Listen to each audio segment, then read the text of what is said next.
Yay! Almost. Yay, manga time! Woo! Soul Eater Volume. Okay, it looks like 22. we started. We sure fucking did. I just want to have this image up. Yeah! We finished Soul Eater. It's done. Kaput, gone. Yeah, we can finally get rid of that piece of shit. Hey! Yeah, it's the moon. One of these days, straight to the moon. Yeah, it's hard to talk about this because it's just a perfectly competent end to all the outstanding elements, It's a good and then ending. the story's over. It's crazy, isn't it, to have like a... Well, we don't talk about that. Yeah, but...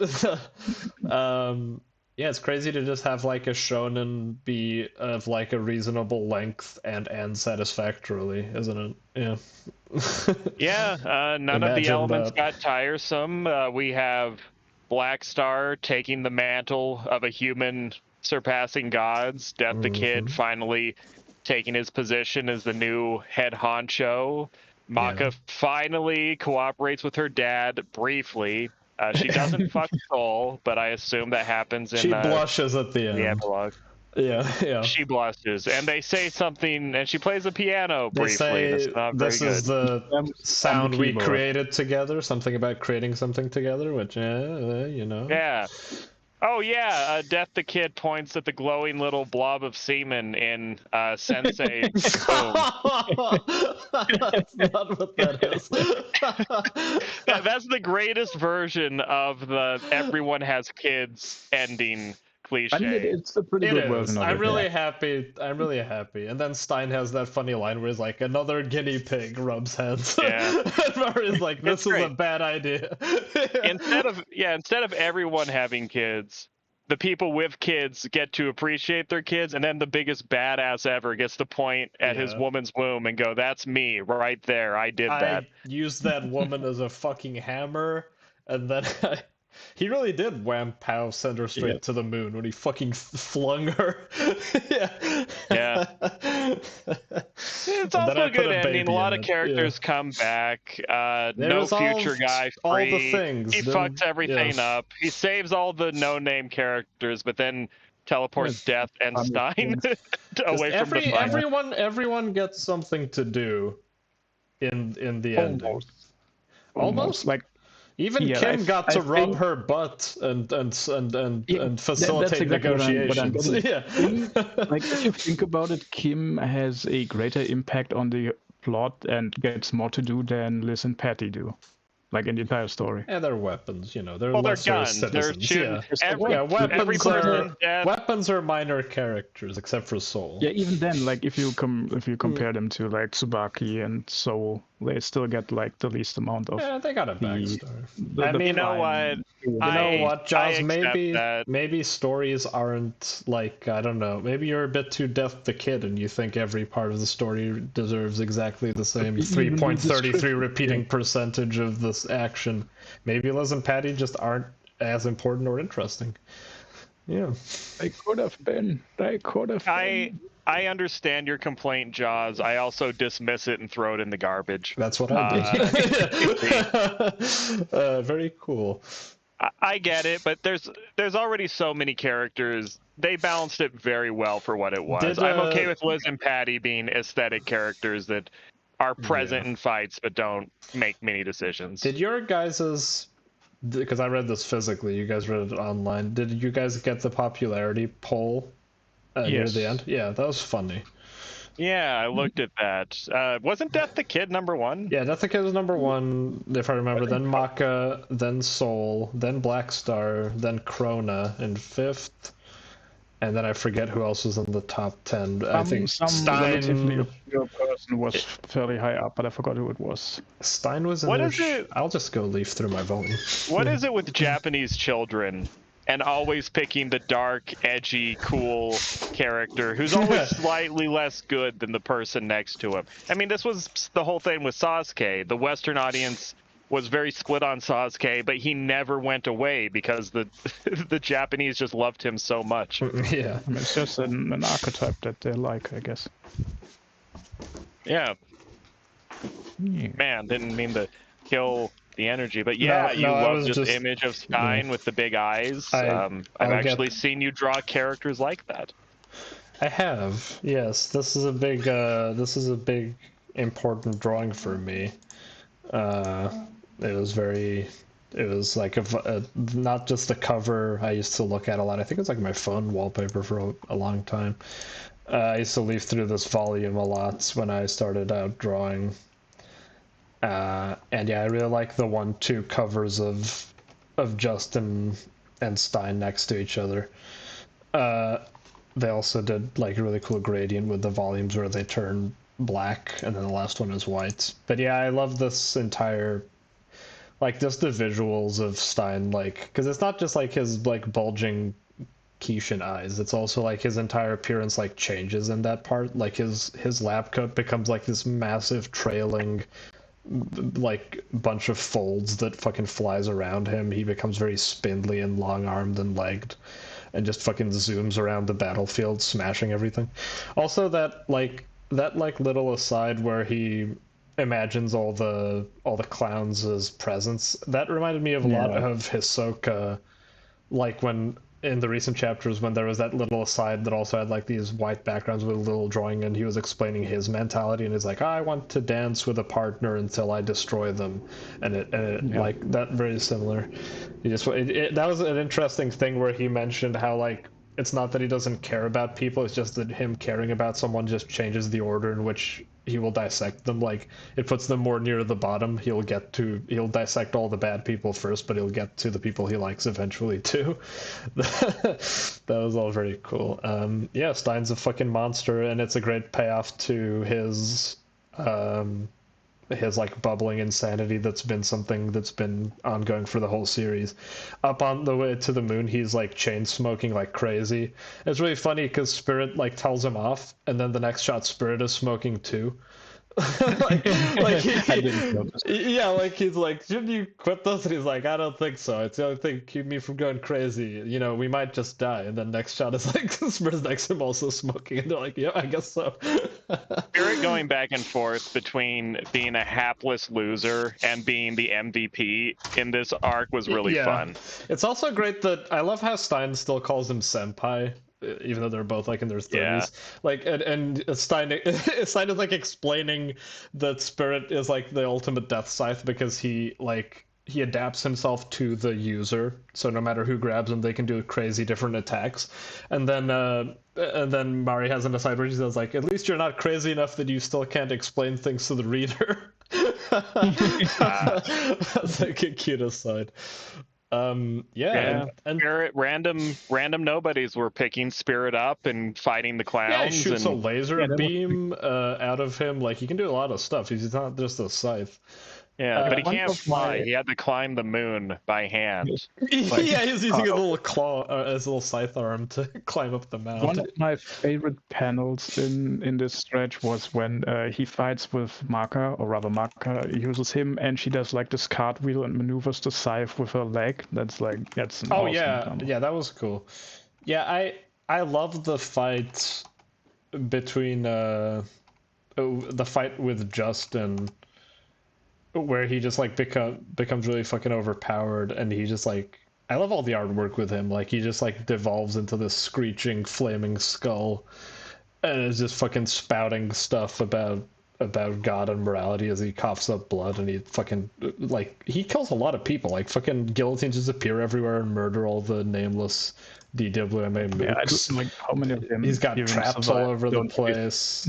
I like when he shows up behind the strange, I don't remember if I think we saw her like once, like 90 chapters ago, like the cafeteria lady with like, who's like chubby, and then he just shows up behind her and slices her in half.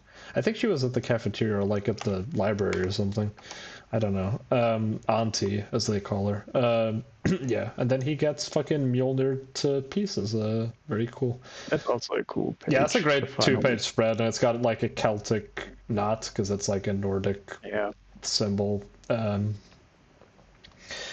Yeah, a lot of really good artwork still. Like I say, I don't like the style during this part of the story as much as I did during Arachnophobia, but there's still, you can still count on there being really good pages. I mean, look at that fucking shit. So awesome.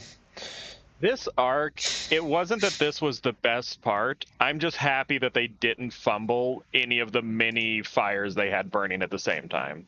Yeah. That's cute. They reprised this artwork from Arachnophobia when they don all their old costumes again, which was nice. Yeah, that's what I also like, that they go back to the old costumes. Yes. Also, Excalibur comes back just to. Oh God, Jesus Christ, Excalibur in these chapters. Yeah, him and apparently he's the one guy who knows what's going on and understands death on an intimate level. Yeah. Okay. Yeah, that was funny too during like the backstory where Death explains how Avon created the demon weapons, kind of like trying to make a useful version of Excalibur. Excalibur just like appears on the page and invades it and like starts breaking out of the panel, and there's like 50 of him. They won't shut the fuck up. Yeah. Like the mere mention of him just turns everything to shit. And then that's an amazing fucking page when he like fires himself across the air. And then, like, Shinigami has just finished talking about how, the times are changing, we need to trust the witches. And then when he presumes there's an attack, he's like, fucking bitch witches, I knew they would betray us. And then it's just Excalibur. And Tetzapatla, whatever the fuck, is like, did I just hear? No, you must have imagined that. I would never be racist. Old ways die hard. And then he also subverts that with Death the Kid. Seems like he's gonna falter on that too, where he's like, the witches aren't coming, but then at the very last second he's like, no, I know they will come, and Baba shows up. It's fucking awesome. I like this ending arc more than the previous one, which is good, ending on a high note.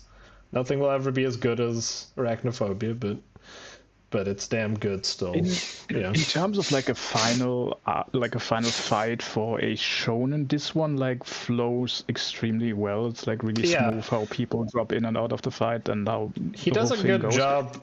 It's still going into it still goes into like Dragon Ball Z levels of power, but it's still choreographed enough that it doesn't just turn into like some Bleach fights or like just people shooting laser beams at each other. Or gigantic sword slashes at each other in turn. Like, now it's my turn to blast you with something.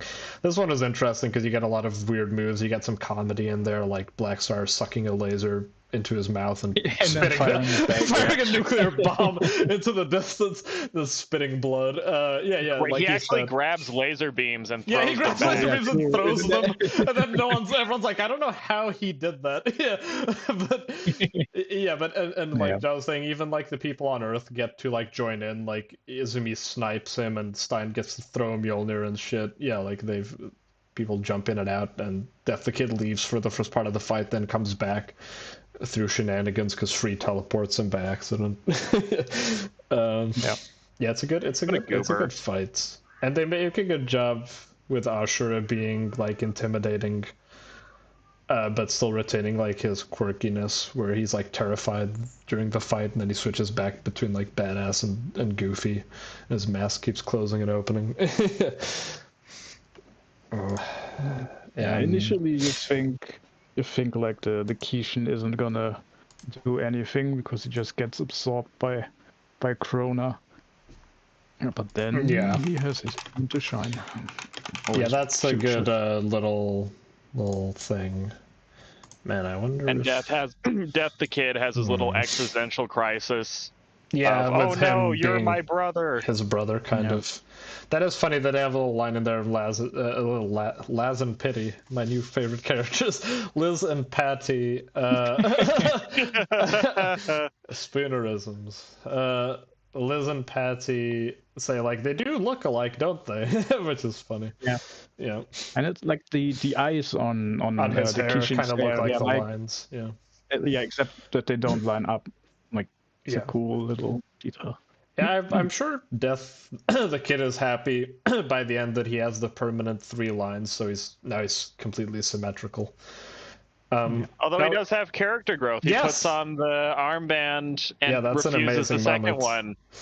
Yeah, they ask if he'll want to or what, but then he does crouch down and say, but the drawing has to be symmetrical. And he's like, can I get 4 more hours to draw this? And they're like, no. Yeah, there was a lot of really fun, cute moments like that. Like, it really felt like just a party. Everyone gets to do cool stuff. Yeah. Speaking of cool stuff, we finally got a little fan service again. It was some of the weirdest fan service ever. Yeah, I kept thinking about that whenever you mentioned the fan service going on. I was like, I wonder how he'll react that the ending is like an extended fan service joke, where the madness of boobs takes hold, because I think it's all just based on like when the moon is covered in blood, the eye of it looks kind of like a nipple. So it's like now the moon kind of looks like a big boob. And I think that's just where he went from. He just noticed that and he was like, hee, boobs. There's a maternal thing with Krona. I get it. I mean, there are other ways to express that, but yes. Very, very funny. Yeah, also, everyone gets their tits grabbed. Also, Kim gets they get a little shower scene, and Death the Kid runs in. Where do you need to clean? We don't have time for this. Where have you not washed yet? And then she gets further fan service because all the witches are like, who's going to do the thing? And they're like, normally it's the youngest one. And she's like, seriously? And then she has to spell out Majo with her butt, which is very silly. It is. It's a silly place. Yeah, the Witch World is a silly place, but it is a cool scene seeing Death the Kid just grovel on the floor and get them. Do you get the feeling? Do you guys get the feeling that Shinigami-sama used to get into way freakier shit than he ever tells the kids about? I mean, if you recall past Shinigami, which kind of was him getting angry there, but like scary looking old Shinigami that just used to swear like a sailor and tear people's skins off. Maybe he went a bit too far in a few places. I think he would be the first to admit. I feel like the prequel to this was a much darker story, and Shinigami is a basically good guy, but you don't want to dig too deep. Just trust that he had reasons for all that it's stuff. It's also interesting, he murdering the witches seems to have been something that I'm sure they did stuff, but he seems to have been a bit too crazy about. And also, since it turns out he created the Kishin to begin with, this also is like, he seems to be responsible for a lot of bad stuff. He kind of becomes more like, I don't know, kind of like the third Hokage in this last bit or something. Okay, I would never just Dumbledore to be the third Hokage, but yeah. Dumbledore's fair. Dumbledore's a basically good guy, but he got into some very bad shit. At the end, he's like, listen, kids, I kind of caused a lot of these problems, but I'm also like dying, and you guys need to take care of this. How cool is it that when Death the Kid becomes Shinigami and his dad dies, they redo his soul thing, but it's on the moon now? Yeah, that was really cool. Like the huge soul thing. They do a lot of great. He does so much great stuff with the moon. Like there's like the moon as a guillotine. Then there's like them going into the moon's nose and it's sneezing. The moon's tooth falls out and fucking Blackstar throws it, and then. And the guys on the gets ground the eye of see that, Krona of Ragnarok. And the guys on the ground see that and just go, "What the fuck's going on up there?" They're just like, "What the fuck?" I hope it was a baby tooth. Poor moon. Shit. Sorry, I cut you off there. What were people gonna say? I don't know what to say. Oh yeah, I love Stein, how his cigarette smoke has a little skull sperm thing at the end of it. I noticed that funny. too. Yeah, and that like goes. Yeah, that's like interesting. Smoking is so cool. His like diatribes about, like Justin has like lots of arguments with him, like why don't you give in to your madness and stuff, and he's like madness isn't a sin underneath Shinigami as long as you have something to direct it at. And that was like such a cool thing because that's true of like almost every one of the students there. Like they all kind of use craziness. They even have a line in there somewhere where it's like, well, they are like death demon weapons. Like they have to be a little bit crazy. Like that just seems to be like they're acknowledging that everyone there is a little, you know, you don't have to be crazy to work here, but it helps, sort of thing. And like, really just redirecting that madness for useful efforts is what they're all about. So Stein is not corrupted by Justin's silly ramblings, just murders him, which is cool. This is for BJ, sucker. Yeah, it's also like cool to see how strong everyone has become. Like when Kid shows up, he fights like 5 clowns at once. Yeah, and that is cool. Blackstar does the same thing, but for him we have seen it before, but for Kid we hadn't quite seen that level of power yet, and that's before he even becomes a full Shinigami. Yeah, and then they have like, for a bit there, they seem to be kind of acknowledging that it seems sometimes like Maka is kind of the weak one out of the trio, and Kishin keeps like bringing that up, being like, you're just a puny human, what are you doing in this battle of gods? But then we get the cool fucking transformation with the black blood and the piano scythe and all that shit. I really like awesome. how Maka she almost pulls a Mob Psycho. She says, yeah, I am weak. I do rely on Blackstar. You know, eat my ass. I mean, she doesn't say that part. But, well, yeah, she's never... She acknowledges, yeah, we have teamwork because we can't all be unstoppable juggernauts. I mean, she's always been the more level-headed. Like, her if she has a form of madness, it's much lighter compared to the insanity of fucking Blackstar and Kid. Like, they're both psychos, so it makes sense. Although, yeah, she has her own little things. How funny was that scene when Free is like, I've come to free you, Erica?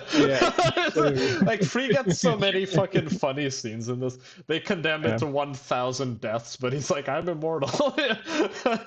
They use his teleportation, even though it sucks, they use it to dodge the Kishin's Vajra blast, because he's like, we'll just end up somewhere, but it won't be here, so it's cool.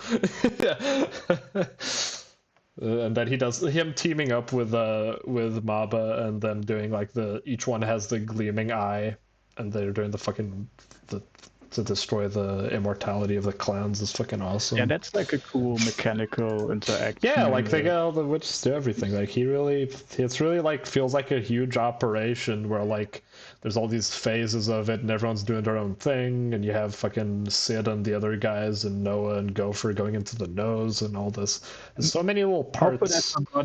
How could I forget about the weird fucking ants? They're like one of the weirdest. Oh yeah, the naked lady ants, and then he fuses with, and then he he just can't help himself from like incorporating like weird character motifs and visuals. Like a couple times, Angry Noah does a thing where he sticks his shoulders up, like a "you messing with me" pose, and then he turns his shoulders into a giant beetle.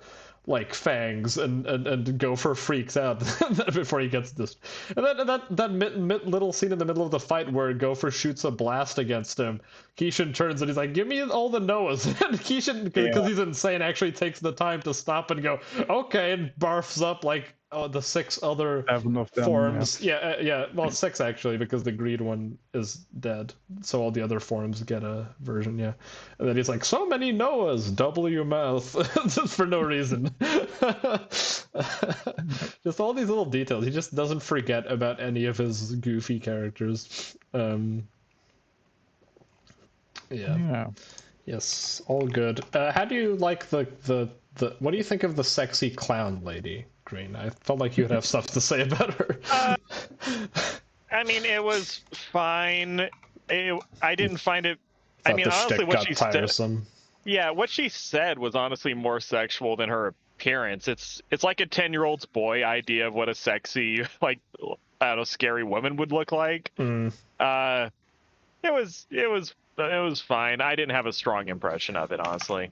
Yeah, I like her design, but I like basically her design. Keeping up the joke every single time she was on the screen is a bit. It gets a bit annoying. There were a lot of clowns. This was there's a lot of clowns. The Moonlight, the one with the laser things. It's cute that when Soul and Maka take over they get an eye, so they look like Excalibur, kind of. I don't know if or they look kind of like the moon. More like the moon, but yeah, like they're funny. They get a little eye when they're controlling them, which is nice. There's a lot of clowns there. I mean, clowns are not especially interesting as characters because they're just like manifestations of madness. Yeah, and this is also the first time but they have some fun designs up. And moves. No, we've had clowns before. No, I mean those specific ones. Oh, those ones, yeah. Well, they just seem to be like general forms that clowns can even be. Yeah. It's unclear whether the Kishin actually creates clowns consciously or whether they're just a byproduct of his madness, because he doesn't really acknowledge them or ever mention them. They don't seem to talk to him. They just seem to be content to just exist as a byproduct of the Kishin and just stand around and propagate madness. They're just like a form in which he propagates madness, but I don't think he even acknowledges them. Like white blood cells, basically. Yeah, exactly. I mean, yeah. And that's a good analogy. I think of it like that too. Justin's like the odd one out, where he's a weapon who's also a clown. And white blood cells have been compared in any context ever. Yeah.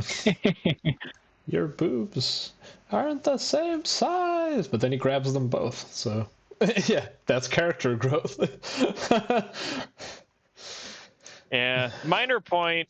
Maybe it's because Death the Kid is just so dignified and cool. He did roll with learning his dad was dead pretty quickly. Well, it's hilarious, that scene, that the way he learns is Excalibur calling him a fool. He just goes, "He's dead, fool!" And then like kicks him in the face. And then his big scene where he's supposed to be like, "Father, you were the greatest. I'm gonna, learn from our teaching." All of his speech bubbles are taken up with Excalibur talking about a barber. Yeah, that was so funny. I can't believe he really, I expected him to do that, but then afterwards we get to see what Kid was saying. But no, he was just saying some really deep shit. His coolest moment, and Excalibur just won't shut the fuck up. He really just he's just a funny guy to the end. He doesn't. Yeah. It's super serious and like a very emotional story, but always tongue-in-cheek in a weird way. It's great. Well, maybe we should talk about the heart of it, which is Krona. I really like the thorn symbolism. Yeah, I love that. It's the hedgehog's dilemma given visual form. It's great. And also it's also earlier on, I thought the way that they shot out kind of looked like Medusa's things, and they kind of are. But then later, literally, the way that she shoots out the thorns looks like Medusa's vector attacks, and then later on the moon, literally they are actual arrows with the big arrowhead just with thorns on them. That's cute, incorporation of using her mother's attacks have become part of her, which is interesting. Yeah, great visual motifs. The wings look really awesome. Just everything. I wish we'd gotten a. Oh, sorry. I was gonna say I love how her face becomes more and more discombobulated as the fight goes on. She looks like a fucking Muppet by the end. She has no teeth and her eyes keep popping out of the eye sockets and shit. It's really cool. Yeah. A few relatively small complaints. One, the face was cool, but I did kind of miss normal Krona face. We got some at the end. Yeah. And also, I would have liked to get a little more closure with the Krona thing. It's not that what we got wasn't really good. I do just wish there had been a little more. It feels like there almost needs to be an epilogue to this. I understand why we're not getting one. It's still great without it. Yeah. But I don't know. I'm a fucking little girl about this stuff. I always want a scene at the end of you just want a big song and dance of a work. Well, I always want a scene at the end of something where a guy who knows everything comes out and explains everything that happened to all the characters. You're just that's what they used to do in Shakespeare plays. At the end, a guy would come out and kind of do some jokes about the play and talk about stuff that. And you reminded me of people who used to rewrite Shakespeare to have happy endings and stuff, which did happen. Well, that's actually why I like Psycho. I like the ending of Psycho so much because I was watching it and I had that usual feeling. Then the psychologist comes out and he just gives a speech explaining what happened to everyone else. Yeah. It's damn, I love it when that happens. Speaking of the thorn thing, I also he gets a lot of good mileage out of the hair getting little thorns in the eyes and stuff. And there was that cool image with all the cogs. Yeah, there's the arrows I was talking about. Yeah, there's a lot of great stuff. Yeah, I understand how you feel. We do get a little line where they say we'll go visit Krona, because Krona isn't dead. She's just like sealed up. She's like holding back the Kishin with the black blood on the moon. I mean, it's kind of lonely. She kind of felt like she needed to atone for the whole matricide thing. Speaking, you know, yeah. I mean, killing mothers isn't always wrong. Wink, wink, nudge, nudge. But yes. Yeah. I mean, it was sad when Krona was saying, you know, oh, I cut my last tie to this earth, and it's like, it's messed up that like no one could blame her for retaliating against her mother after all the things that she put her through, and yet she feels so bad about it. And we have like a good line about it because Spirit is there during the fight, and we have like a, you know, the whole thing with like the familial bond being too strong for her to break, and that being in like direct contrast with what she did. And I'm gonna keep saying she. I don't care what anyone says. Try and stop. Yeah. Responding to what Green said in terms of wanting an epilogue. I mean, I get what you mean. For me, I think in terms of like conclusion to Krona is fine, but I wish we had gotten like one or two more middle chapters. I think I agree more and more with you, Jaws, because it's like we had like really strong like Krona's presence during the early part until the Kishin runs off in a bit afterwards is very strong. There should have been a bit longer at the DWMA, but with the conflicted feelings kind of thing. And then maybe seen them more during that, because we kind of lost them for a while during the Noah stuff. And then we get good stuff after that with the murder and the stuff in Russia. But yeah, I mean, sure, that one I have said at previous times. No, but I meant in like this stretch, like if I don't know, the fight or confrontation with her was like, I don't know, 1 or 2 chapters longer. That would better, because it's only she's like they only fight or interact for, I don't know, like 3-4 chapters or so. Yeah, this one it feels I think we always want more Krona because we think it's probably, maybe I'm the only one, but it's like the core of, it's like the most interesting kind of relationship core of the series, like in terms of protagonist antagonist dynamics. And like something that you want to be resolved, because the ones between all the friends are pretty well in check after a while. I really like how it does Black Star and Maka relationship. Oh yeah, that was fun. Yeah, pretty cool. Yeah, he becomes like a big brother sort of character in a way. That was funny too, that he has to jump on a scarf and then Maka has to carry him after a bit because he gets to the water. He's breaking roofs. There was a little moment where I was afraid they were alluding towards Maka and Black Star getting together. I was like, hold on, no, not in my manga. I think when he said me, I think she meant more just like, not love, even though there was like a silly blush. Also good to see the music references keep coming, that these chapters are called Dark Side of the Moon. You silly Okubo, you and your Aphex twins and whatnot. That use music and we do, yes. What was I about to say? These images so small. Okay, that's a nice one. Right. I am the also music related. We get the flashback of Maka and the Soul meeting for the first time, where he played piano. And she smiles and says, "Show off." Yeah, that was cute. She says like, she thinks to herself like, you just want to show off or something, like in their introduction. This is a cute little last panel. That stuff was all great. Yeah, with the piano playing and her just bashing the key and then like doing like the glissando all the way down the keys is very silly. And I'm glad that they always. It's great that he remembers to always keep like the spiderweb motif going, like. You know, to keep up with the arachne thing. Like he just sees everything as like visual iconography in a way I really relate to, where it's like the symbolism is rich, kind of like Tokyo Ghoul does.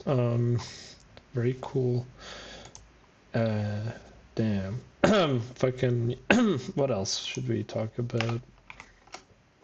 I don't know if I have to say that much. Honestly, with shonens, the main thing about shonen endings is they're horrible. So if you just don't do anything horrible, you win. Would you say you think at the end? Well, the main point of this was for you to read Soul Eater, really, because me and Jaws had read it. Jaws didn't remember it as well as I did. Yeah, I know, but like 3 months of it. But you already knew how good it is, right? Generally, though. Green, do you feel like it was pretty great, isn't it? Like from beginning to end. Yeah. This is not one that exactly lines up on my personal taste. Yeah, to where I it's didn't expect it to be a favorite, an all-time favorite. Yeah. But in terms of competent execution, this is easily one of the best shonens I've ever had anything to do with. Yeah, like it feels weird.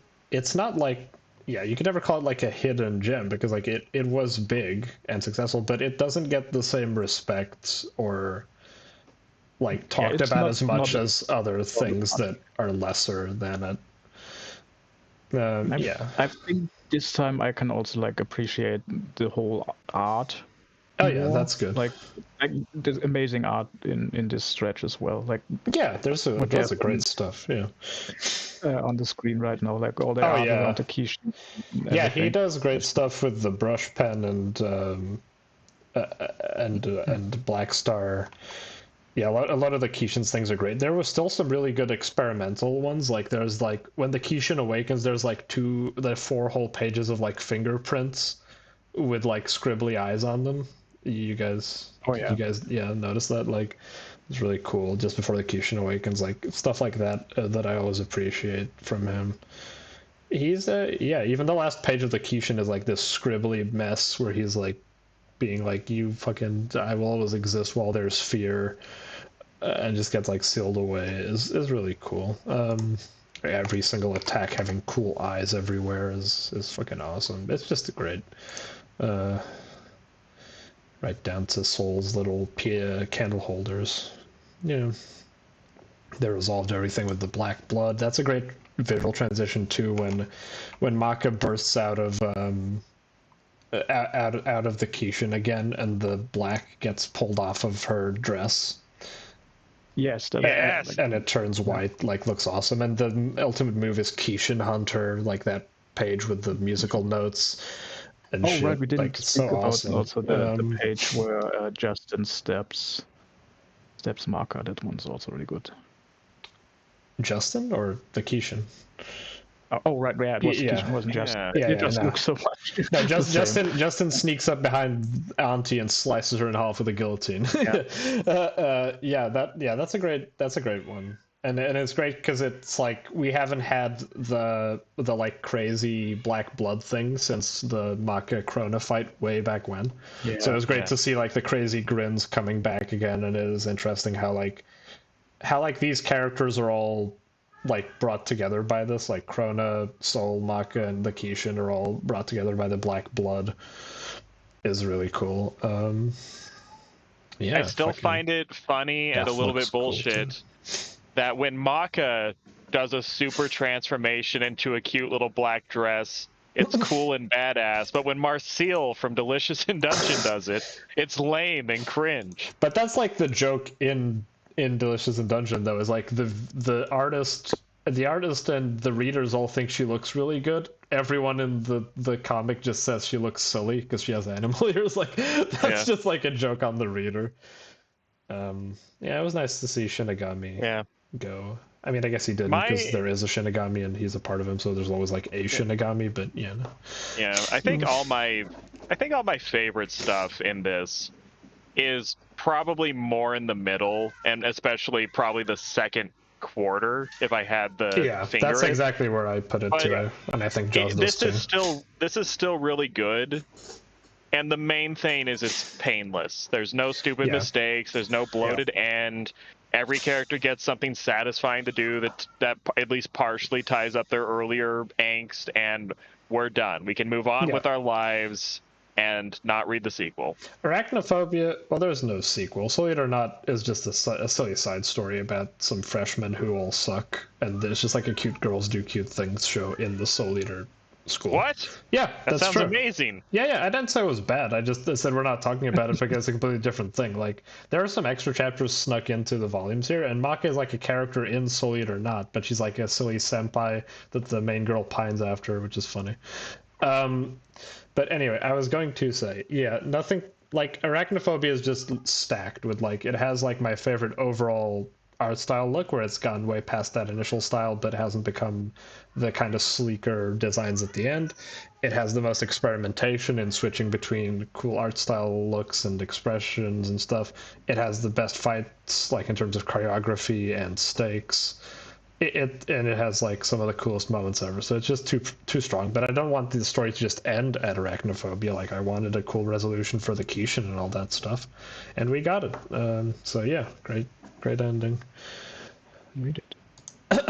And it ends with boobs. So yeah, it is. At the end. I do not appreciate that. The percentage of ass men has gone up as a proud butt man myself. Sorry, I meant the other way around. Yeah, the percentage of boob men has gone up. As a proud ass man myself, I find this problematic. But you know, it's also funny how like Spirit tries to be cool as he's dying. And he's like, don't worry, he gives a thumbs up, and then it cuts to him like cowering, being like, oh, I don't want to die yet, I have so many women left to seduce. I always forget that he doesn't die. Yeah, like, I wasn't sure either. I was like, did I forget that he died? But I was like, well, Mari was there, and I didn't think she died, but I thought maybe he did, and I was like, yeah. It was a silly little subversion. I didn't even remember if Krona died or not. Like, I thought she just died in my head, but I was like, oh, that's nice. She doesn't really die. She's just in prison. That's nice. She's just in prison with the Kishin. You know. That's like fucking Supernatural being locked in a cage with Satan for who knows how long. That's fine. She'll deal with it. I mean, she's used to being closed in the dark anyway. So, also, it's cute that when Maka sees her, she gives her the old Maka chop, and then I was like, oh, did she just? Yeah, I thought she manifested a book as just a joke, but then they even bring it back. I was like, what did you hit me with? Oh, it's the Book of Avon. Yeah. I'll use brew. I just found it on the ground in the infinite void, and I Maka chopped you with it. Yeah. It's great. It's great. Go everyone read Soul Eater forever. Appreciate it more. Fuck Jujutsu Kaisen. Fuck Demon Slayer. Go read this. Ones. Yeah. This is better.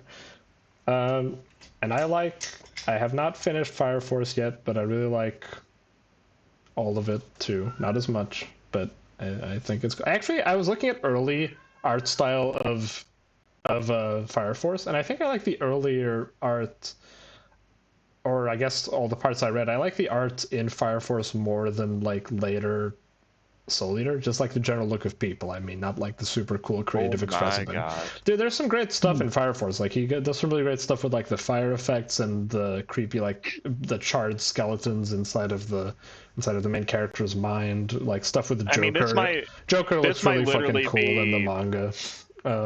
Yeah. Fire Force might literally be our oldest major argument. Well, maybe I'll make you read the manga next. Yeah, because you. I'm sure the manga is good, but out of the videos, now, so.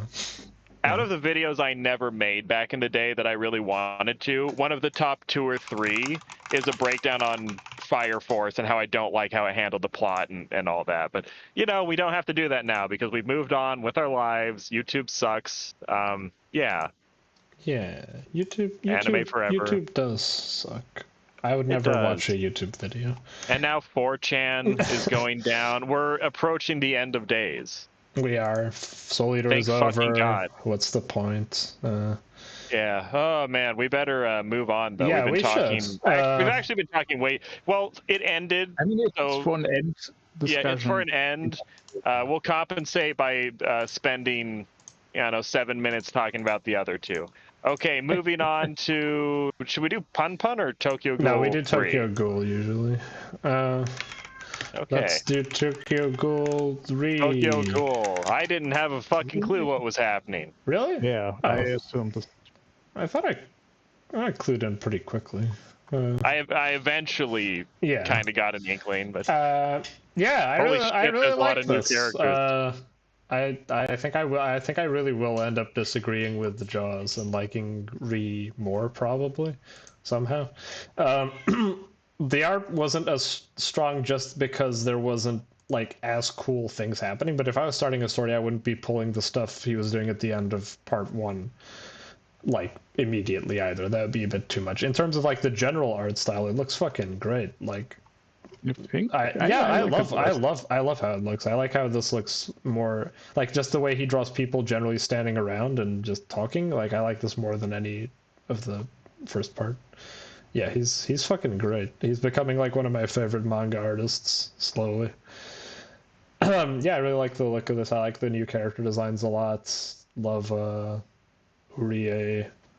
Does a lot of cool stuff. That's a fun thing. Usually everyone hates Urie in the beginning. Oh, he's the coolest. I love that shot of him, that page where he kicks the brake from the backseat of the taxi.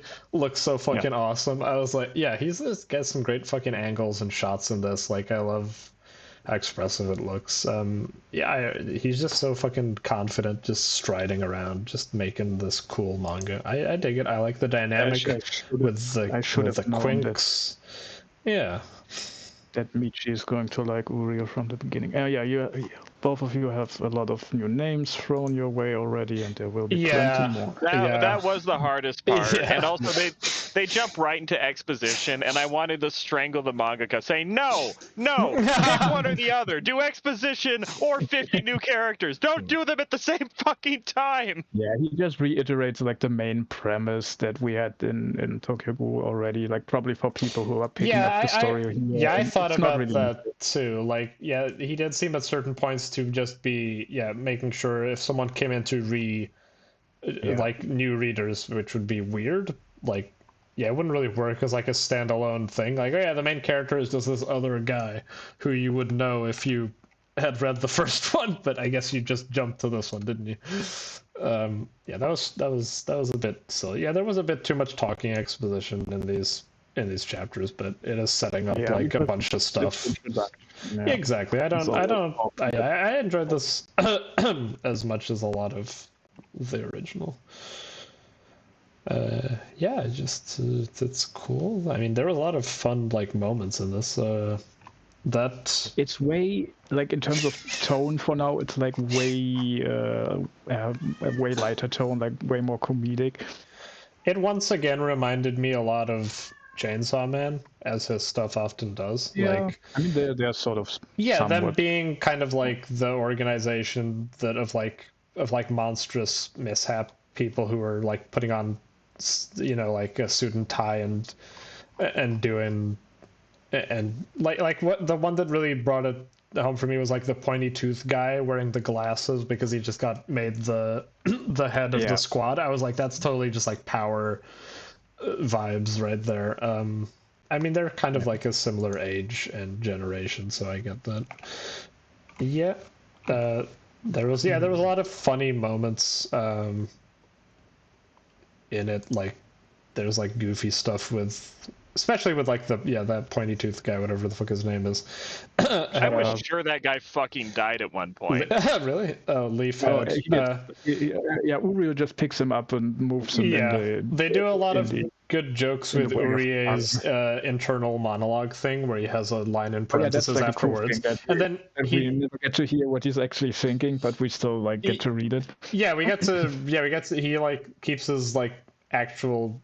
Like his honest feelings bottled up a lot, and then there's one where he actually is saying everything honestly, so the parentheses are just empty, like because he's speaking out loud like his thoughts, which is cute and clever. And then he does one where he like puts his thought over what he's saying, so you don't even get to hear what he's saying out loud. Like I always appreciate stuff like that in this and Chainsaw Man and Soul Eater. Like, all these mangaka are not just content to just have like within the constraints of their usual thing, just like the speech bubble is just this thing that you stamp on. It's like they use it always in clever ways. Yeah. What else? We have a guy who I thought looked like a girl, and then turns out they are biologically a girl, and I was like, okay. That was the most captivating element for me. I was very confused. And then at the end, I was so validated. Oh my god, they are a girl. Yeah. Well, Green, are they? Yeah. Are they? You're clearly misgendering, sir. They said they wanted to be a man. So. All right. Because like they kept referring to them as like male things, and I was like, okay, one of these again, is it? Yeah. Here I go again. I have to do this every manga. I have to do this with Krone. I have to do this with Suzuya. I have to do this. Yeah, but then like the way that they walked around, they had like the way that their shirts is worn looks a lot like they have like a skirt on. In a lot of the shots, they had like very shapely legs. I was like, damn it! And then yeah, the reveal, and I was like, haha, Jacques. Yeah. Jacques. You gotta learn more French. No, I know what it means. Okay. It's just a very loaded phrase. Well, I accused them of being a girl, and they were. So that was my. Also, am I crazy, or did we see fucking it's so hard not knowing it. The gourmet. Did we see the fucking gourmet for like 2 panels? No, I think there's just a guy who looks kind of like him. I don't think the new guy who's in the color introduction, he just looks a lot like him. No. Connected. Well, I thought the reporter who was stealing the underwear was going to take them to the gourmet because he's all about scents. Yeah, that's what she's going to do. I don't know if we see. That's what I meant. Yeah, we do. We see like 2 panels of being like, oh, my client really wants this, and they show 2 panels of someone. That's what I meant when I thought we saw the gourmet. Like we see 2 panels of a guy with brown hair, and he says something in German, not French. But I was like, well, okay. If he says something in German, then it's the other guy who is. The other guy. Okay. Is working with Tsukiyama. He says with, something Reich, Gondreich or something. Reich. Yeah, that's it. Yeah, okay. I thought that was. They just look very similar. Okay, they look similar, and they both want to smell Kaneki's underwear. That was the. And we will see the connection. Okay. That was crazy seeing like the little hints of characters, like seeing Hinami shows up, and I thought it was her, and then I got it confirmed. They mention Suzuya as still around. The guy, I was really happy I figured that out. The guy that Urie is angry at is the son of one of the 2 armor guys who got his arm chopped off in the big fight. I was like, yeah, because he has the same face. He has like the faraway round eyes with the funny eyebrows. I was like, yes, the eyebrows. Yeah, that's him. And I was like, I don't think we saw Urie's dad. I think it might be like a retcon. Maybe he put him in the.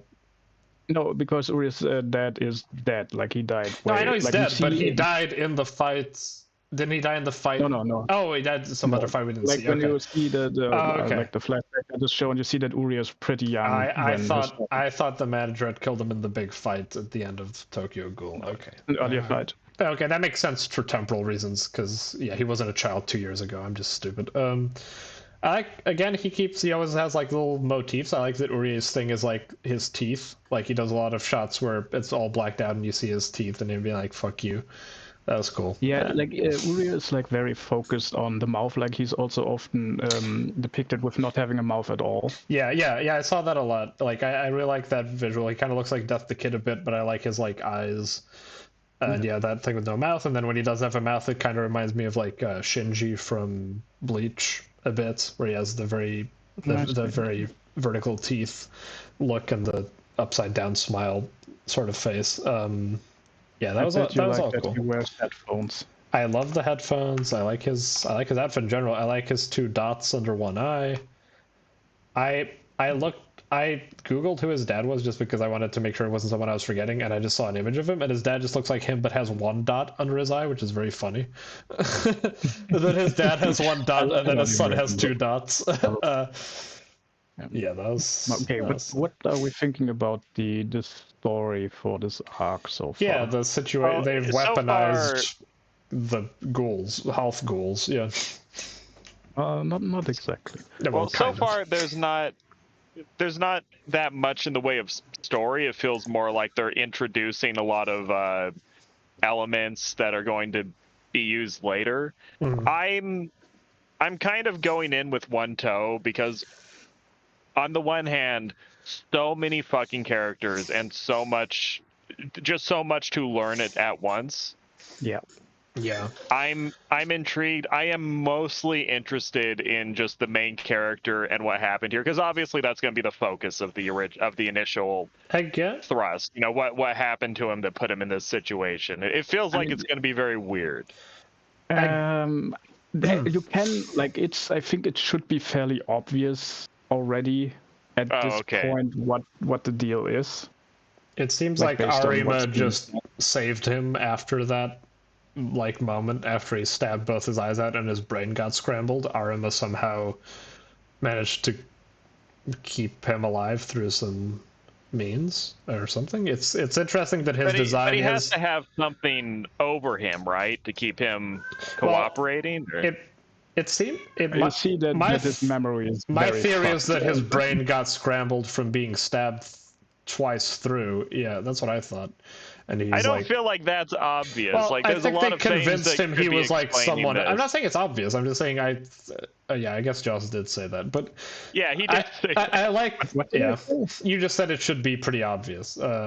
Yeah, it should be pretty obvious, like what his deal is, not how exactly it happened. Yeah, that's what we're saying. Because I'm looking at this going. He went.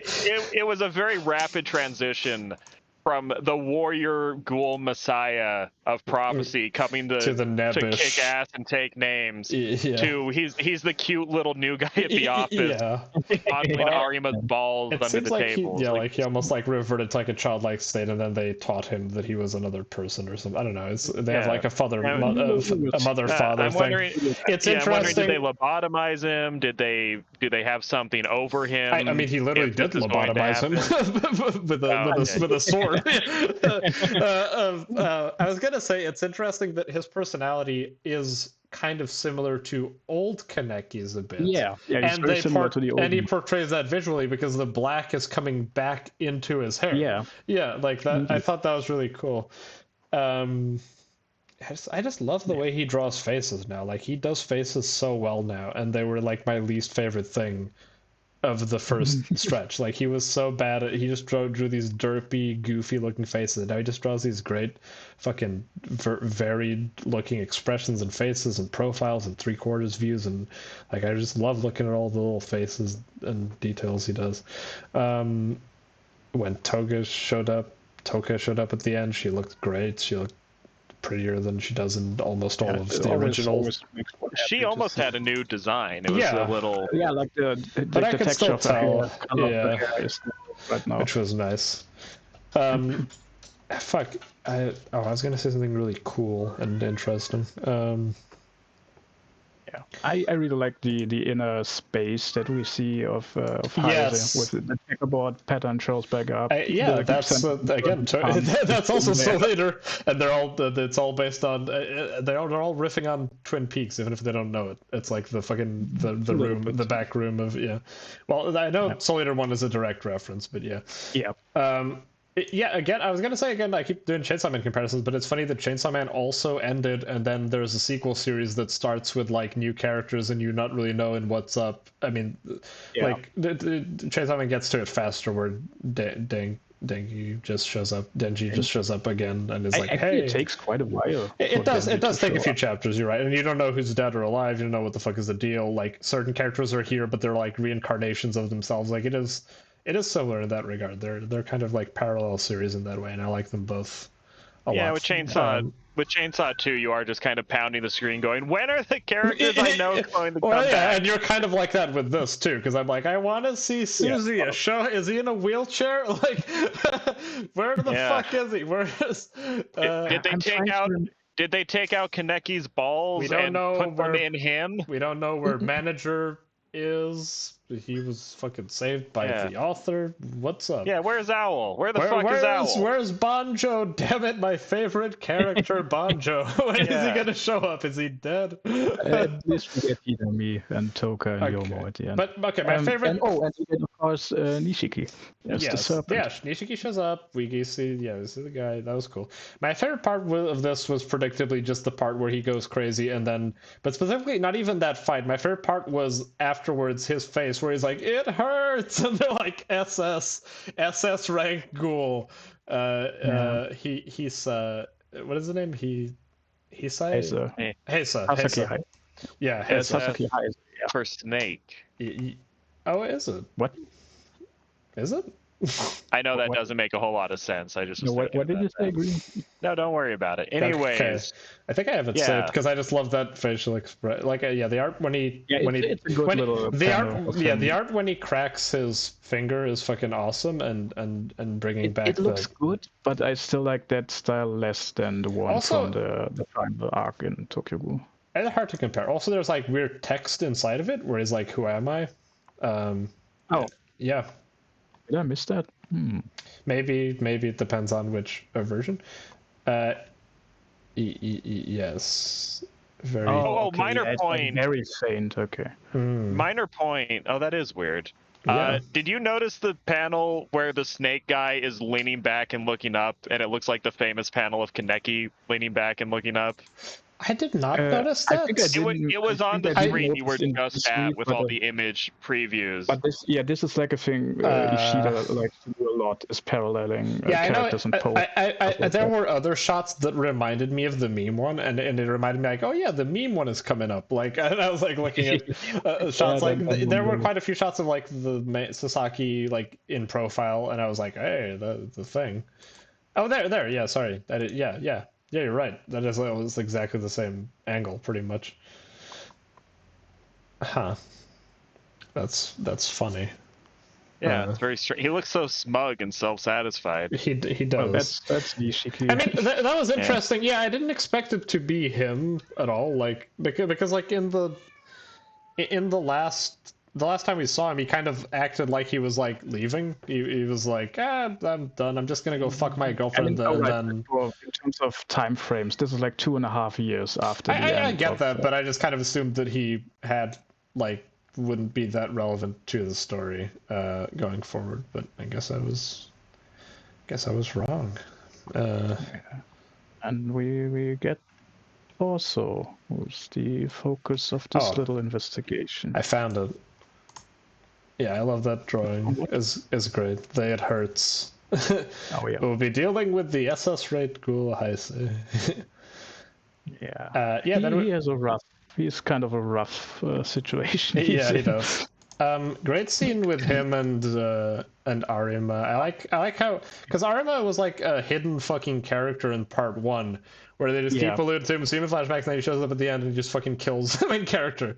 And now he's just become like a core guy, it seems. He's reading Kafka and reading the same book again. He's like very polite. They have a cool sparring session top of the table while he talks. That's like a really cool thing. Yeah, that's a really cool scene. And then they clean it off afterwards. Like, I don't want people to get mad. Just the panel with the pen close to... to Heise's eye, you think, oh shit. I don't know, I like this dynamic a lot. I like this a lot more than the beginning of Tokyo Ghoul. Like, I like this idea of like he's like taking care of this raggle-taggle group of Kanekis, kind of, where he has to wrangle together these weirdos that all have their own little ideas. There's one who's a NEET, and they refuse to show. He's slapping people, demoting people. Like, I like that idea, and he's trying to keep himself in check. They're like the look down upon squad. Everyone's an asshole to them, and then the guy gets his whole squad wiped out. Ha, fuck you. And we have Akira to kind of ground us in the olden days. And she misses Amon. Like, she's sad. Oh.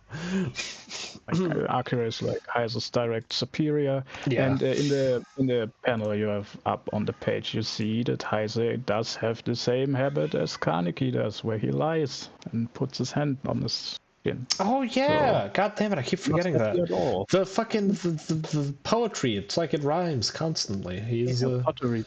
The pottery I rhymes. also really like the little scene after he got mad at Uria for like endangering everyone, when he leans up against the door and cries.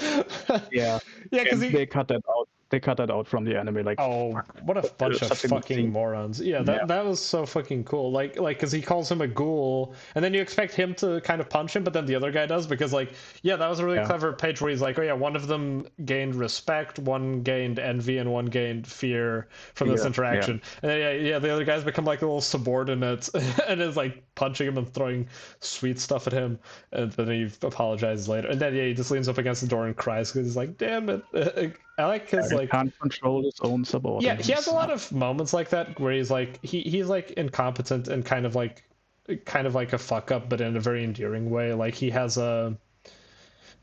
he has one where when he bows down and like begs the other guys, then when they go away, he's like, "That was so lame of me," and he's got like tears in his eyes. And occasionally he does the creepy Kaneki look like there, or in the other one where he scares his subordinate, like he does like the crazy I once had a centipede in my head face. It's really you don't even know, boys. Yeah. You want to know how I got these scars? Yeah, but I think it's kind of like that. Yeah, I'm really excited to read more. I hope you tell me exactly how many chapters I can read so I can get on that. I'm always happy to read Tokyo Ghoul now. I assume you like the photographer. Like, she seems to be like. I mean, it was funny that they got some gags. I didn't really like her design that much because she has the early. She very much felt like very early Tokyo Ghoul designs where everyone has very poofy black hair. Like when Hinami first showed up, she looked like that. Toka's brother looks like that. Like just like this. There was a little moment where I thought it was Hinami in disguise. Actually, it looked like Hinami. Yeah, I thought so too. Like that's like my least favorite of his like hairstyle quirks, just to give people like the big black mop and just be like, which one's which? They just have slightly different lengths.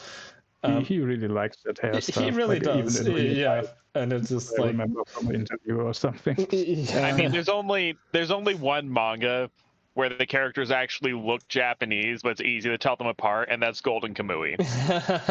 Yeah, that's true, and that's because it's so like over the top, kind of like JoJo look to it. Yeah. But Ayato shows up briefly. Which one's Ayato? Toka's brother. Sorry, the guy I'm on. Yeah, he's the SS Rabbit. Yeah, it seems they still don't seem to realize that there's two different rabbits, even though they were like kind of clued in on that. I mean, that's why Ayato did it. So like. But I remember someone like theorizing that there were. Was it Amon and then he died? Is that why they don't know? Or I guess I don't even know if he's really dead. It was Hide. Hide was the one. Hide was the one who was like, yeah, okay. You thought they were two different people. I can't wait to see Amon, but it's like he's like a brain in a jar or something. It's gonna have. He's like a brain in a jar with a sword. I don't know. Okay, he never got to fuck Akira. He has to come back and fuck her, or else the universe will not be correct. He has to put a baby in her like Stein did. Oh yeah, maybe we should talk about. Or no, let's see if we have anything else on this. Does Green have anything he wants to say? Not really. Tokyo Ghoul is weird for me because you guys get on such a roll that I have just nothing. Vibe with this. Yeah. I legitimately have much less to add than you guys, but by the time it slows down, it's literally nothing. Just interrupt us when you have stuff to say. Well, no, it would be to say very basic points. That one character is cute. I mean, you can say stuff like that. I'm very excited about like Tokyo Ghoul because it's a weird one because PunPun I was expected to really like. I always kind of knew I would, and as soon as I started reading it, I was like, yep, and then I just kept like liking it. So it's not a surprising one. Tokyo Ghoul was like a journey of being like, of really disliking it, being like going from like Jaws is crazy to like Jaws is so right. Like Jaws is crazy in a good way. Yeah, like I don't know. Yeah, like I really loved so much of the first one, and I'm excited for this. I think I'll like it. If not more than at least as much, probably. And I really want to get to Shoujo X. Like, this is like, it's exciting finding like a new author to be really into, like this. Yeah, because I already liked Inyo Asano and I read some of his stuff before, but I didn't know anything about Suishida. Yeah. Okay. Well, shit. How's PunPun doing? We should check in on him. I think everything's going. Oh my god! Yep, it's the turning point. It's the final. I've been waiting for this moment. He has crossed he has crossed the Rubicon, and now it is a slow descent towards the denouement. It's a rite of passage to has left the building. Kill parents, as we say. Yeah. In these parts. I mean, this is one of the more what is the most justified murder killing of the recent. Medusa gets murdered. This gets murdered. Fucking everyone's getting sliced. If we go back, we keep bringing up Ogata, who was very nonchalant about it. Ogata was cool about murdering both his parents and other people and his siblings. I mean, it's fucked up because like you're with PunPun, but you also feel bad about saying the stuff he's saying. Like when he's like, you know what, I don't feel bad at all when he like gets in the car. It was perfectly fine, and then like PunPun is gone. But then you just have the breakdown of Aiko being like, I think killing is always wrong, and she just like breaks down, freaks out, and then PunPun's all like, you don't think I know that, you stupid bitch?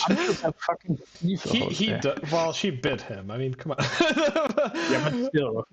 Yeah, that's a fucking he really does become just like an abusive boyfriend, and there's no two ways about it. Like, oh man. And of course the fucked up thing, if they had called the cops immediately, there's a decent chance they would have got off scot-free. Yeah. I mean, the emotional consequences of this.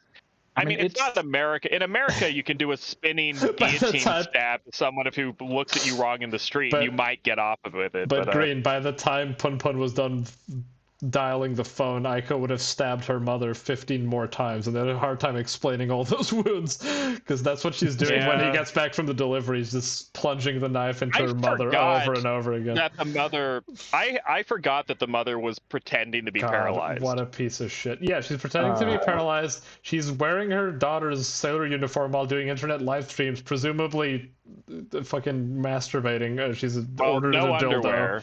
Yeah, no underwear, and she just ordered a dildo. Like, oh god. And the way he does that, where he keeps like putting the speech bubbles in PunPun's head, like, I love that shit with the demon head. And then like Aiko's like, what is it? And he's like, a vibrator in his head, and she just laughs. She's fucking covered in blood and crying. It's just, Jesus Christ. PunPun, it's the greatest. PunPun is becoming.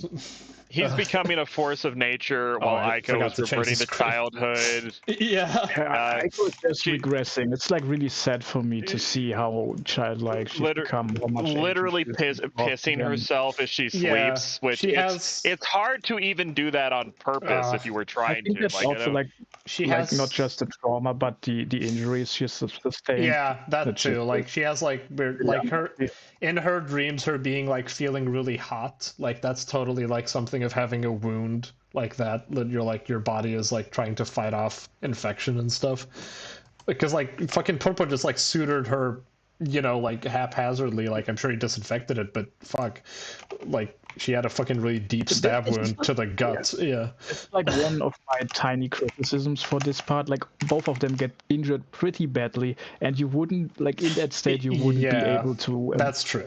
It's not realistic. He has a pair of scissors like plunged into him, like down to the hilt. I don't know. I've been stabbed many times. I gored myself with a piece of sheet metal once. I went to the hospital, Yeah, exactly. They didn't. They don't. That's his entire point. Yeah.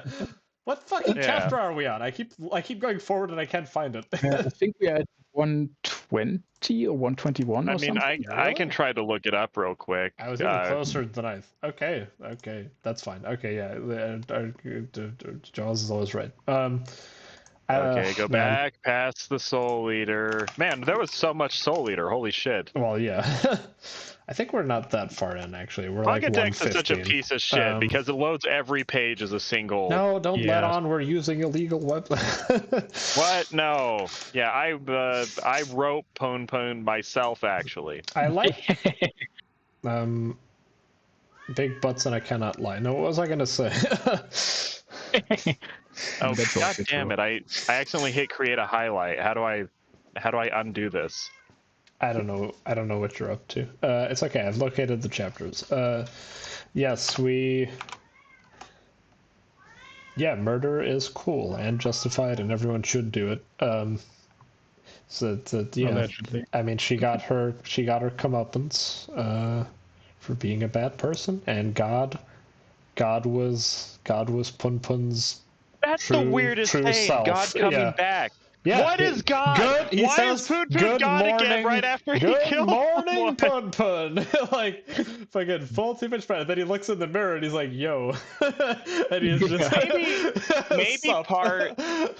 maybe God is partially PunPun's will and belief that he can change his circumstance. He's also because God left when PunPun was, settling into adolescence and accepting that, he was a fucking loser that people didn't like, and he was kind of withdrawing from people. And now God is back now that he's actually fighting the world again. I think PunPun maybe is that's also part of his frustrations and repressed it's like emotion his dark side. a lot. Yeah, like because he every time fucked up things would happen, he would like pray to God. God would always be like there to berate him at his lowest when he fucking jerks off in the rain and shit. And then this stretch is just him realize. I mean, he always kind of knew when he went away and stuff, but like him just coming to terms like that was just me talking to myself, essentially, just like justifying my actions or not.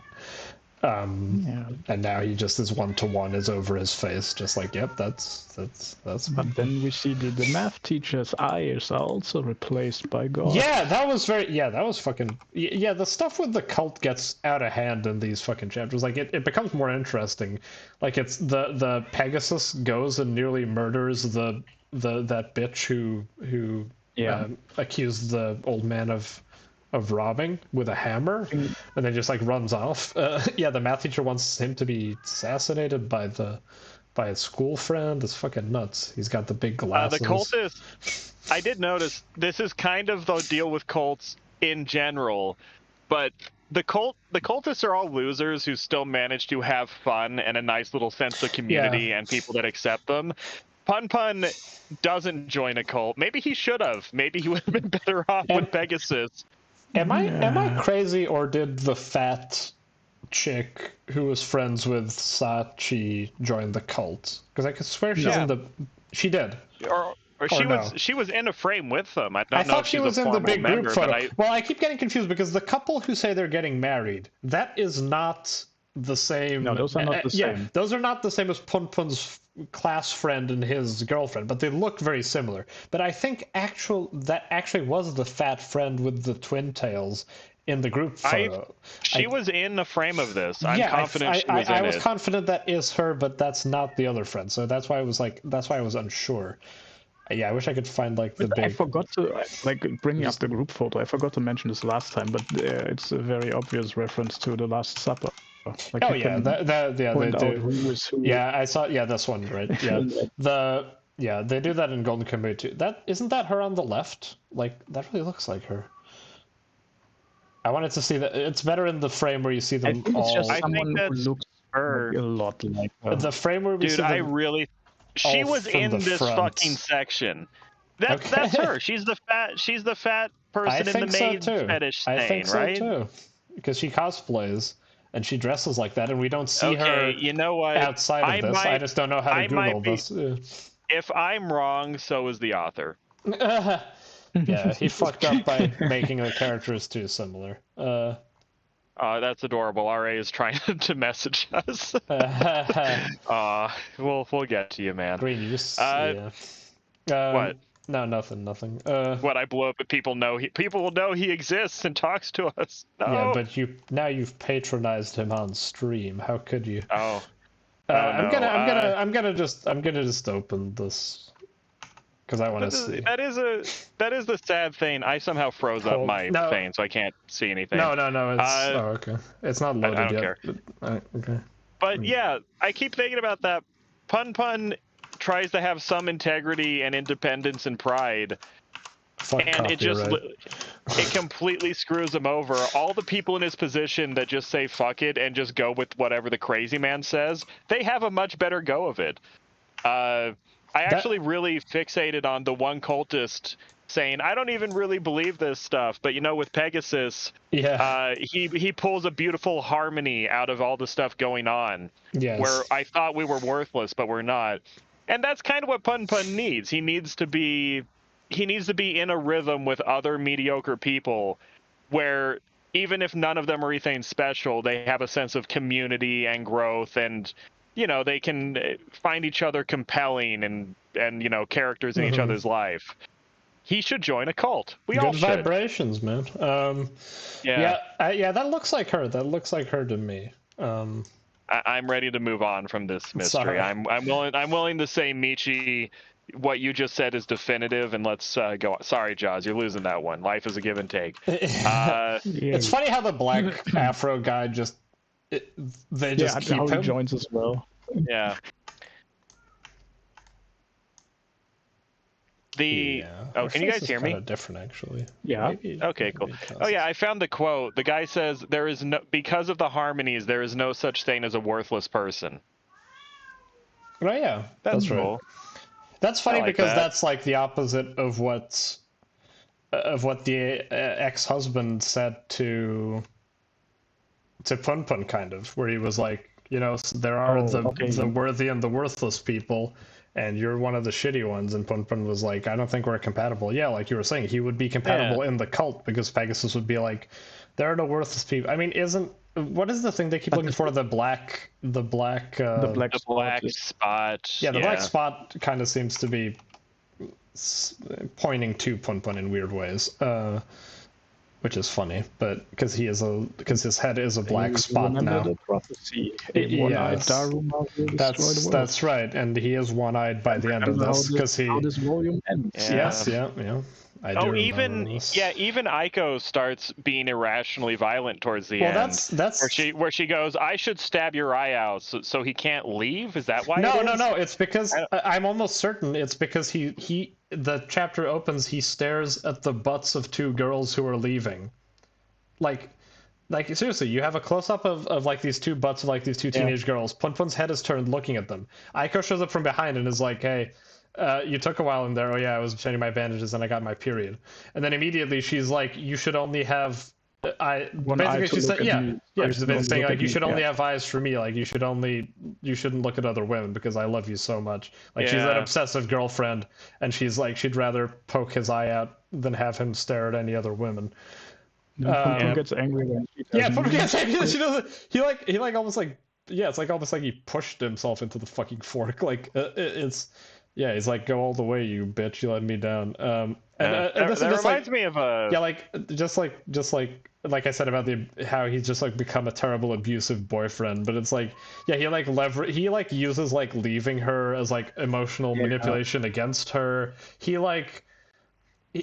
I know it's like skipping out, but it's the very next chapter. Like immediately after that fork scene, he like lifts his fist up and is like gonna punch her like in public, and people like look over. Yeah, like he punches her tooth out, and so she looks like her child self, which is good job, Inyo Asano. Like he's just become. That's the sound she makes when she tries to swallow now. Oh God. He's just like he really has just become like beyond salvageable, just like no qualms about being a bad person. Like he is just like an asshole. it's crazy how good monster. At being manipulative he can be when he tries to be. Him being self-sacrificing and saying, oh well, I suppose I better go, and you can just blame me, and then and of course Aiko falls to the ground crying, no. Don't do that. And it's so messed up how they have like this like fun road trip to the place they were meant to go to begin with.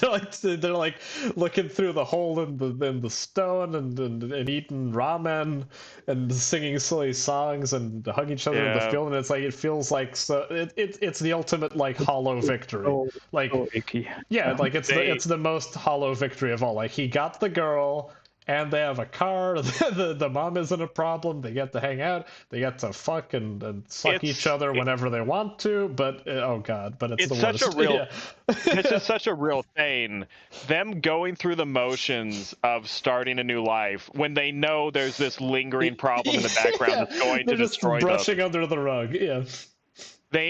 because they know they're doomed. It's like this makes me think of Crime and Punishment. I mean, that's a very honestly that's a straightforward enough connection that it wouldn't be crazy if Asano had read that and was influenced by it. Yeah. But the lurking certainty that sooner or later things are going to break, and that ruining your attempts to, salvage the situation, that is very real. And also reminds me, in Crime and Punishment, one of the best lines is Dostoevsky talks about how after he commits the murder, Raskolnikov starts hating his mother and his sister. He starts hating people who are only kind to him because now he's in an emotional place where even their kindness is just unbearable to him. So he starts lashing out at people who did nothing wrong. Like, no, that's true. I get, because I know I haven't read Crime and Punishment, but I know it's about, he kills someone who is like not. They're not a very good person either. Like, it's someone being very guilty over killing someone who's kind of a bad person, but just the act of killing like tears your soul apart.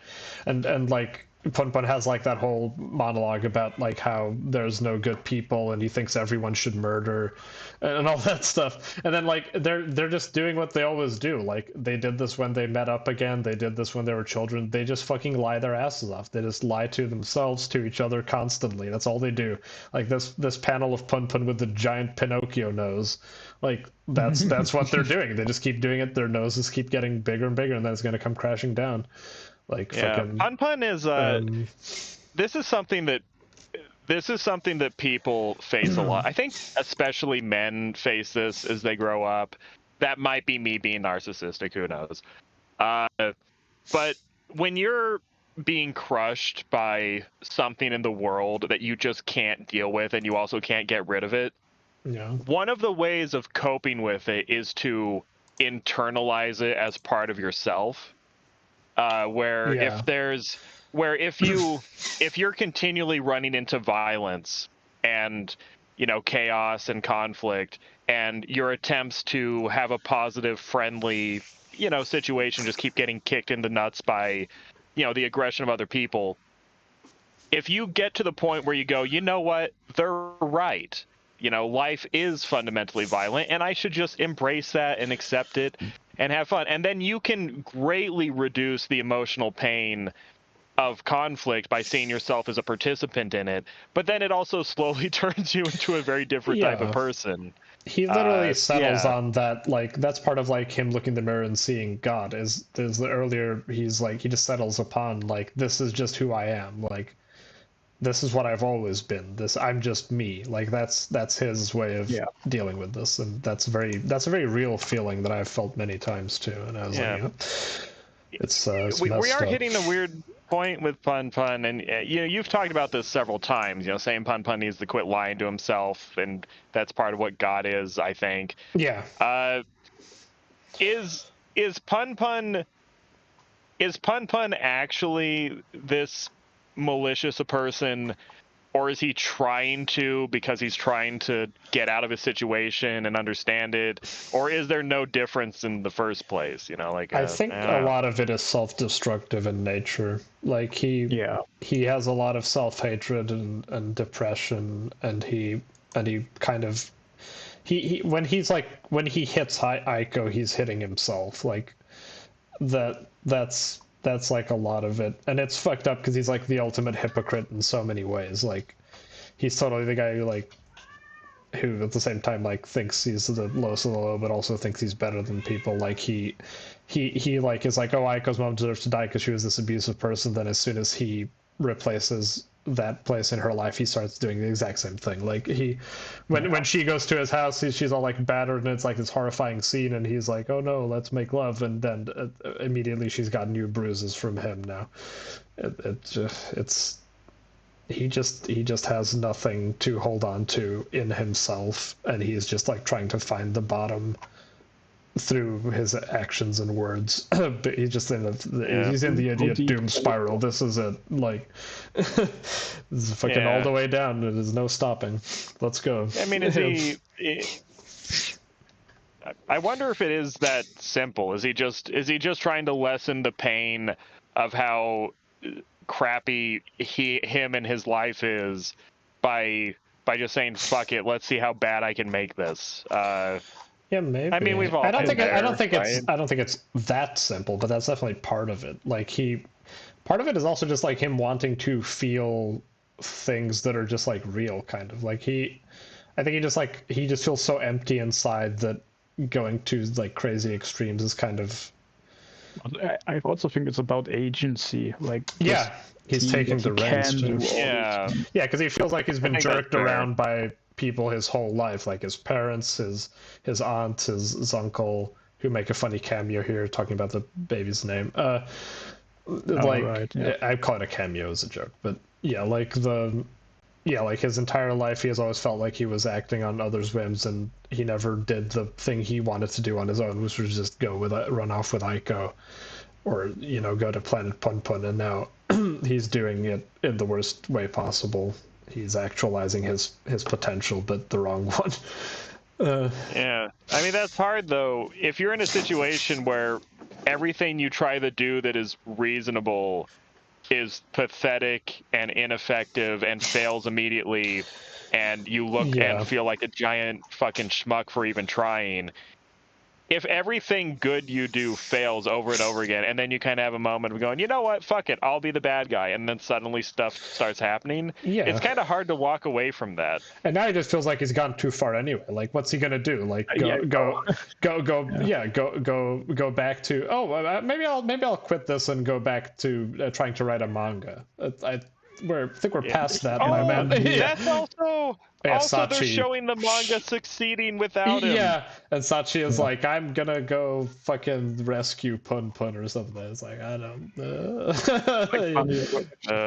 don't care about PunPun, and then she still starts. Come on, she's full of shit too. She's a tsundere in a way. Oh god, maybe we should all just join Pegasus and fucking jump off a building. I mean, let's just all drink the Kool-Aid. Let's just do Pegasus knows how to give a reasonable response. If someone fucks with him, he bashes their nose in, but he hammers it in.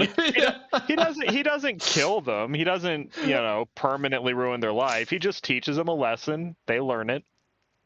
I mean, he kind of made that family closer by his actions. He's like Mary Poppins.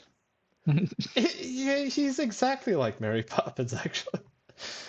Yeah, I don't know. I don't know what the deal is with the math teacher and all that stuff. I mean, we keep saying, that's like the part I'm least interested in, but I will say this was the best cult stuff thus far, though. There was some very cool scenes, very memorable but we're getting moments. To the point where they can actually serve a purpose. I mean, this volume starts with a nuclear explosion, which is cool. Like, there's like there's like something falls to Earth. Yeah, that's right. Yeah, it's Tsuruma again. Yeah, I keep forgetting. I love that scene so much. Like, it was way back, but him just like squeezing the eyes out, going "whoa" with a smile, and then throwing the Tsuruma as hard as he fucking can into the concrete is so funny. That's what he got as a compensation for being raped. Yeah. The eyes popped out, dude. Chaka chaka. Am I right? I mean, most people get less than that. So that's true. I don't know. Sometimes they get a whole baby out of it. That's a pretty good deal.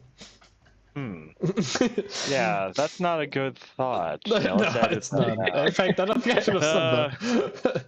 Fucking PunPun. What is the last point at which this was fixable? Yeah, I mean, like his life in general. Oh fuck! There was a moment. You know what it might have been? It honestly, maybe the big turning point was him saying, "I'm going to live alone." Because that was the beginning of him saying, I'm just fucking done. I'm done trying. Fuck you, people. I mean, maybe that's a little too soon, but that's got to be part of it. He could have still... Like, we see his 1.5 years of at least living a normal life. I mean, he doesn't feel normal, but he's at least acting normal. So technically, it could still have been able to turn it around at that point. Man, life is just unfortunate sometimes. Yeah.